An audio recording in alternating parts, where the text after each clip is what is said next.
Затоа еднаш во еден разговор со Петар Илиевски, тој е нели академик, тој рече: деца, оставете тоа, барајте оригинали.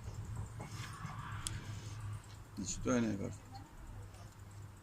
Единствен оригинал што нам ни е достапен, тоа се камењава овде архитектура. Да. Сега, по нив ако гледаме, еве што може да се.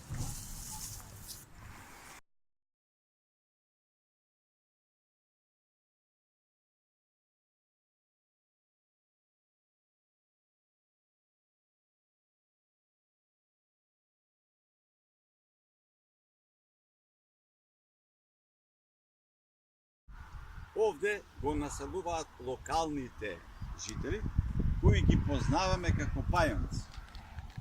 Потоа, со ширењето на Македонската империја, пред да појде кон освојување, односно влегување во симбиоза со персиско-вавилонската култура, војската на македонците доаѓа на север за да може да обезбеди отстапница и мир заради многу важниот проект на остварување на едно општество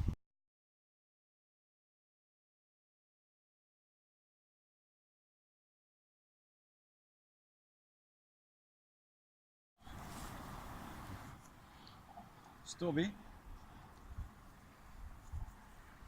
најраната цивилизацијска фаза, ако не ја рачунаме она предисторија за која што се зборува или постојано зборува.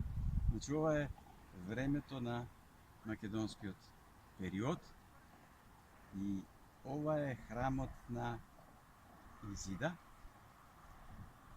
кој е во учебниците египетско божество, меѓутоа многу често во нашите градови наоѓаме дури и скулптури на Изида.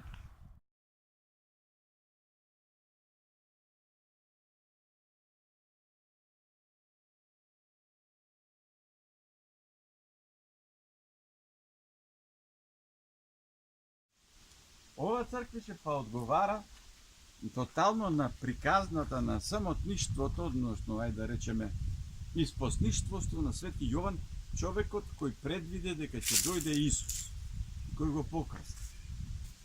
Тој живее како испосник на реката Јордан, ако се држиме до приказна. Овде ја имаме сликата на истата ситуација. Свети Јован живее во пештера блиску на брегот на реката Јордан. И тука во Јордан ги покрстува луѓе. Во Велес имаме иста ситуација. Ние фактички се наоѓаме над пештерата, гледате ова карпа. Долу, карпата, сега ќе поминеме од другата страна, е, доколку Вардар е на повисок водостој, може да нема да го видиме тоа, меѓутоа, оваа црква е подигната над пештера на испосник. Кој е тој? Не знам. Меѓутоа, црквата го носи тоа име.